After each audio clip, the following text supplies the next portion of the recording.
ప్రైవేటుగా ప్రభుత్వ రంగంలో నిర్మాణం పూర్తి చేసుకొని ప్రారంభించవలసినటువంటి మెడికల్ కళాశాలలను ప్రైవేటు పరం చేసేయాలనేటువంటి ఉద్దేశంతో, కమిషన్ల కోసం, తనకు కావలసిన వాళ్ళ కోసం కట్టబెట్టాలనే ఉద్దేశంతో పీపీపీ మోడల్ అని చెప్పి ఒక దుర్మార్గమైనటువంటి మోడల్లో తీసుకొచ్చి కాలేజీల్ని అమ్మేసేటటువంటి కార్యక్రమం చేస్తున్నారు. దీనికి వ్యతిరేకంగా వైఎస్ఆర్ కాంగ్రెస్ పార్టీ వివిధ దశల్లో ప్రైవేటీకరణకు వ్యతిరేకంగా అనేక కార్యక్రమాలు చేపట్టింది. నవంబర్ 12వ తారీఖున పెద్ద ఎత్తున ప్రతి నియోజకవర్గంలోనూ ర్యాలీలు నిర్వహించడం, ఎంఆర్ఓలను డిఆర్ఓలను కలుసుకొని వారికి వినతి పత్రాలు సమర్పించేటటువంటి కార్యక్రమం చేసింది.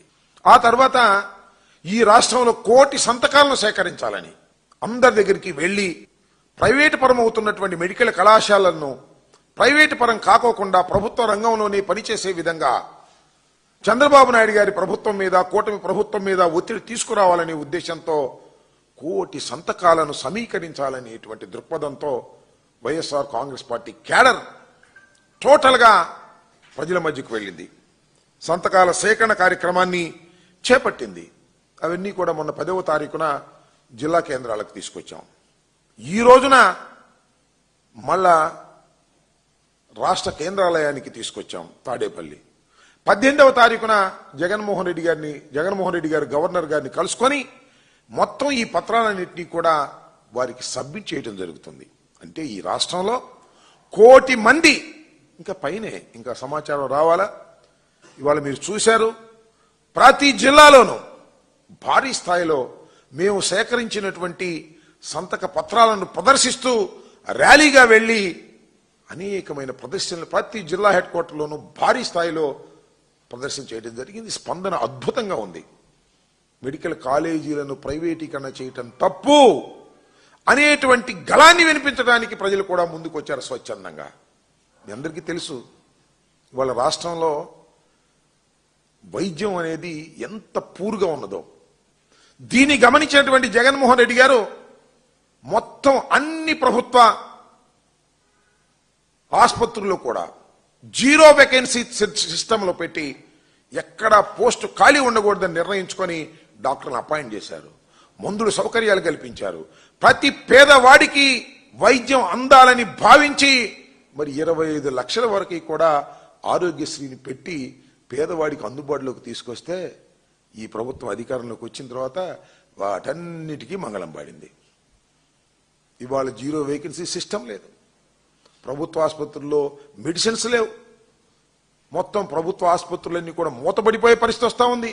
ఈ రకమైనటువంటి దుర్మార్గమైన కార్యక్రమం చేస్తూ మళ్ళా 10 మెడికల్ కళాశాలను ప్రైవేటు రంగపరం చేయడం కోసం పీపీపీ విధానం అని చెప్పేసి ఒక దోపిడీ విధానాన్ని తీసుకొచ్చి ఇవాళ ప్రైవేటు రంగంలోకి వారందరికీ కూడా కట్టబెట్టాలనేటువంటి ఒక దుర్మార్గమైన ఆలోచన చంద్రబాబు నాయుడు గారు చేయటం చాలా దురదృష్టకరమని కూడా ఈ సందర్భంగా నేను చెప్పదలుచుకున్నాను. దీని మీదనే పెద్ద ఎత్తున జిల్లాల్లోనూ, గ్రామాల్లోనూ, తాలూకాల్లోనూ, మండలాల్లోనూ పెద్ద ఎత్తున జన సమీకరణ చేసుకుని సంతకాలు చేసుకుని ప్రదర్శన చేస్తూ ముందుకు వెళుతున్నటువంటి సందర్భాన్ని కూడా మీరు చూస్తున్నారు. 18వ తారీఖున జగన్మోహన్ రెడ్డి గారు వెళ్లి గవర్నర్ గారికి ఈ 1 కోటి సంతకాల పైచిలు కూర్చున్నటువంటి వాటిని అన్నింటినీ కూడా వెళ్లి వారికి సబ్మిట్ చేసే కార్యక్రమం చేస్తాం. మీరు చూసినట్లయితే నాడు చంద్రబాబు నాయుడు గారు ఏమన్నారంటే, సెల్ఫ్ ఫైనాన్స్ మీద సీట్లు ఇస్తూ ఉంటే వైఎస్ఆర్ కాంగ్రెస్ ప్రభుత్వంలో ఇది అన్యాయం, అక్రమం, మేము అధికారంలోకి వస్తే ఈ సెల్ఫ్ ఫైనాన్స్ సిస్టమ్ 100 రోజుల్లో తీసేస్తాం, అన్ని కూడా కైమేర కోటాలోకి పెట్టేస్తామని ప్రగల్భాలు పెట్టారు. వాళ్ళు వచ్చారు, దాన్ని పక్కన పెట్టేశారు. దాని మీద చర్య తీసుకోలేదు. 100 రోజులని ప్రామిస్ చేసినటువంటి వాళ్ళు అది తీసుకోకపోతే తీసుకోకపోయారు. సెల్ఫ్ ఫైనాన్స్ సిస్టంతో ఇచ్చేటటువంటి సీట్లను పక్కన పెట్టేసి గవర్నమెంట్ పరం చేస్తామని చెప్పిన వాగ్దానాన్ని నెరవేర్చుకోలేకపోతే పోయారు. మెడికల్ కాలేజీలు మొత్తాన్ని అమ్మేసేటటువంటి కార్యక్రమం చేసేటటువంటి విధానానికి వాళ్ళ ప్రభుత్వం దిగజారిపోయిందని చెప్తా ఉన్నా. అదేమంటే ఇది పీపీపీ విధానం, ఇది ప్రైవేటు కళాశాలకు ఇవ్వటం కాదు, ప్రైవేటు వాళ్ళకి అప్పచెప్పటం కాదు, పీపీపీ విధానం గవర్నమెంట్ ఆధీనంలోనే ఉంటుంది అని చెప్పారు. దేనికి ఉంటుంది గవర్నమెంట్ ఆధీనంలో నాకు అర్థం కాలేదు.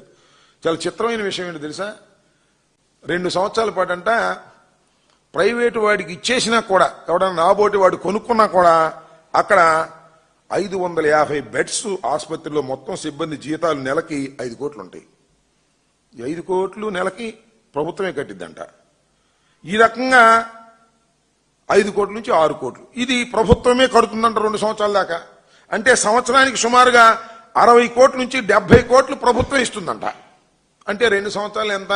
సుమారుగా 140 కోట్ల రూపాయలు మళ్ళా వారికి వెచ్చిస్తూ ఉంటారు. అంటే ఇది ఒక బొనంజా ఇచ్చేటటువంటి కార్యక్రమం. ఎవరైనా ప్రైవేట్ కళాశాలలో కొనుక్కున్న వాడికి 2 సంవత్సరాల పాటు 140 కోట్ల రూపాయలు ఇది ఈ 4టికి కూడా ఇచ్చేటటువంటి కార్యక్రమం చేస్తున్నాడు. ఇది పెద్ద స్కామ్ కదా అని అడుగుతా ఉన్నా. ఆ విధంగా స్కామ్ చేసుకుని దానిలో కిక్ బ్యాక్స్ తీసుకొని దాని నుంచే లబ్ధి పొందాలనేటువంటి ఉద్దేశం. ఇదంతా దేనికి చేస్తున్నారు? పేదవాడి వైద్యాన్ని తాకట్టు పెట్టి పేదవాడికి ఉచితంగా వైద్యం అందుకోకుండా ఉండే విధంగా చేస్తున్నారు. పేద విద్యార్థులు చదువుకోవడానికి కూడా ఇవాళ దుర్మార్గమైన పరిస్థితికి నెట్టబడేటటువంటి కార్యక్రమం ఇవాళ పీపీపీ విధానం అని చెప్పి చేసేటటువంటి పద్ధతుల్లో చేస్తూ ఉన్నారు. అదే అంతేకాకుండా 50 ఎకరాలు ఉంటుంది మెడికల్ కళాశాలకి. ఇవాళ మనం ప్రారంభిస్తున్న వాటికి సంవత్సరానికి 100 రూపాయలు లీజ్ అంట. ఏమిటి అన్యాయం నాకు అర్థం కాల. ప్రైవేట్కి దోచిపెట్టేటటువంటి కార్యక్రమం. అది కూడా 33 సంవత్సరాలు లీజ్ అంట. ఆ తర్వాత కూడా పొడిగించుకోవచ్చు అంట.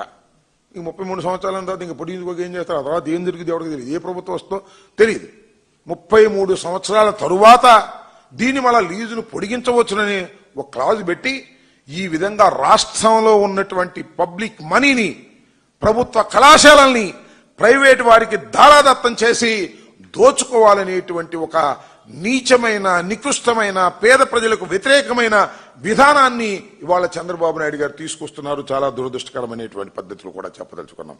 అంతేకాదు 5 ఏళ్ల పాటు వ్యయం చేస్తే 100 కోట్ల రూపాయలు 1000 కోట్ల రూపాయలు 5 ఏళ్ల పాటు వ్యయం చేస్తే ఈ మొత్తం కూడా బ్రహ్మాండంగా మార్గంలోకి వచ్చేటువంటి అవకాశం ఉన్న ఈ మెడికల్ కళాశాలని వీటన్నిటిని కూడా అమ్మేసేటటువంటి కార్యక్రమం చేస్తున్నారు. ముఖ్యంగా దీని మీద ఉద్యమం చేసేటప్పుడు అనేక దశల్లో మేము చేస్తూ వచ్చాం.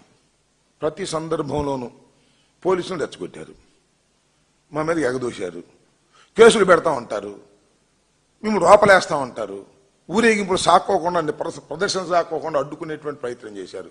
ఇవాళ కూడా అంతే. ఫోన్లు చేసి మీరు వెళ్ళడానికి వీల్లేదన్నారు. చాలా మంది ఫోన్ చేసి బెదిరించే కార్యక్రమం చేశారు. కానీ అద్భుతమైన రెస్పాన్స్ వచ్చిన తర్వాత వేల సంఖ్యలో ప్రజలు జిల్లా కేంద్రాల్లో నడుస్తుంటే అప్పుడు కాస్త తగ్గారు. అంతకుముందు కేసులు కూడా పెట్టారు. ఈ విధంగా పోలీసుల చేత అణచాలనేటువంటి కార్యక్రమం చేస్తున్నటువంటి దుర్మార్గమైన ప్రభుత్వం ఇది. ఈ ప్రభుత్వం చేస్తున్నటువంటి అప్రజాస్వామికమైన విధానాలను ప్రజలు గమనించాలి. మరి ముఖ్యంగా ప్రజాస్వామ్యవాదులు, మేధావులు, పేద ప్రజానీకం దీన్ని గమనించాలని కూడా ఈ సందర్భంగా నేను మనవి చేస్తున్నా. అంతేకాదు పార్లమెంటరీ స్థాయి సంఘం ఒక నివేదిక ఇస్తే ఈ ఎల్లో మీడియా ఉంది కదా, మొత్తం చంద్రబాబు నాయుడు గారిని కింద నుంచి పైదాకా మోస్తా ఉన్నారు. చంద్రబాబు నాయుడు తప్పు చేసినా కూడా అది రాయరు. చంద్రబాబు మేము ఏదైనా మాట్లాడితే దాన్ని వక్రీకరించి రాస్తారు.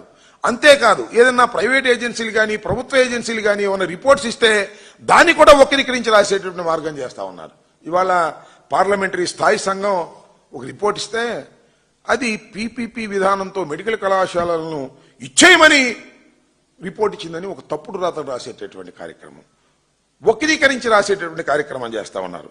నిజానికి పార్లమెంటరీ స్థాయి సంఘం దేశంలో ప్రభుత్వ ఆధ్వర్యంలో కొత్త వైద్య కళాశాలల ఆవశ్యకతని బలంగా చెప్పింది. ఇవాళ దేశంలో పెరుగుతున్నటువంటి జనాభాకు సంబంధించి కానీ, అనారోగ్యానికి గురవుతున్న జనాభాకు సంబంధించి కానీ, పేద ప్రజలను ఆదుకోవాలంటే ఖచ్చితంగా ప్రభుత్వ రంగంలో వైద్య కళాశాలలు మరిన్ని రావాలి అని దానిలో చాలా స్పష్టంగా చెప్పేటటువంటి కార్యక్రమం చేసింది.